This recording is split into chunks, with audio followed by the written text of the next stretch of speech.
Why should someone pledge good resolutions, hachlatos, if he has not been observing his earlier ones? So one of the things that we do very often is taking hachlatos. And actually with hachlatos, it is important to try and find a way to keep it. So first of all, some interesting points about how to find to keep it. And then the question is, what about if I don't keep it? So first of all, two things from the Rebbe. One thing from the Rebbe that has gone around lately is that the Rebbe told a bacher in Yeshidus that in order to help you keep your hachlatos, you should write them all down on a piece of paper. And every morning or every night, you should read them and see where you're holding, which means it's not just a hachlata, and did I do it, did I not? Write it down on a piece of paper after Birchas HaShachar or before Krishma Shalamita to actually see which hachlatas I kept and how I kept them. And there's the other thing which Chassidim generally said is that hachlatos should be taken with a time limit. Because if I just take it indefinitely, then the Yitzhar has a very easy way to catch me. Whereas if I say I'm keeping this for a week, after the week I can make the hachlata again and decide to do it again.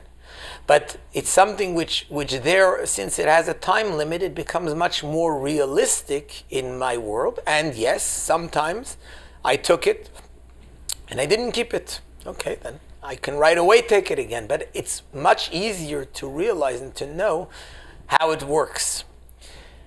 So I know one of someone I know that was by a Fabrengen of his birthday, and they asked him, what's your hachlata? He says, my hachlata this year is that I'm not taking any hachlatas. He says, because every year I take hachlatas and I never keep them. So this year my hachlata is not to take any hachlatas. So the mashpia that was there by the Fabrengen, he said to him, okay, just like you don't keep any of your hachlatas, you also won't keep this one. So your hachlata of not taking hachlatas, you also won't keep.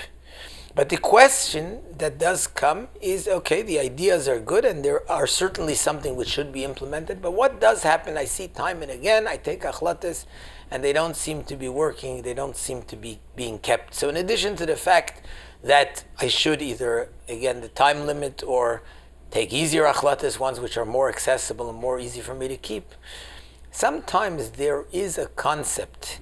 In halacha, we have a very interesting thing. It says that if the goyim make a decree that the Jews are not allowed to fast,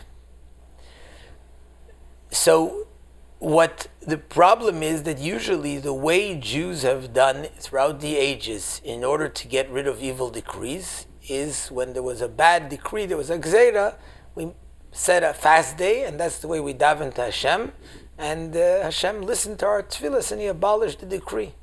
The problem is here, the decree that the Goyim made is that Jews are not allowed to fast.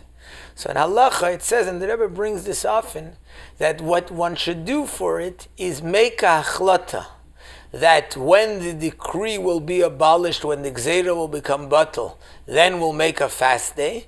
And the hachlata itself, the decision that I'm going to do it, that itself actually accomplishes that Hashem will decide to abolish the decree. So even though now I can't fast, but the hachlata to fast, that's already good enough.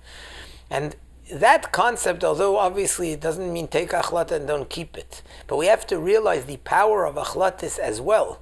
The very power when I take it with a truth, and I really mean it, and I really have the intention of keeping it, the hachlata itself already also creates something and brings something about.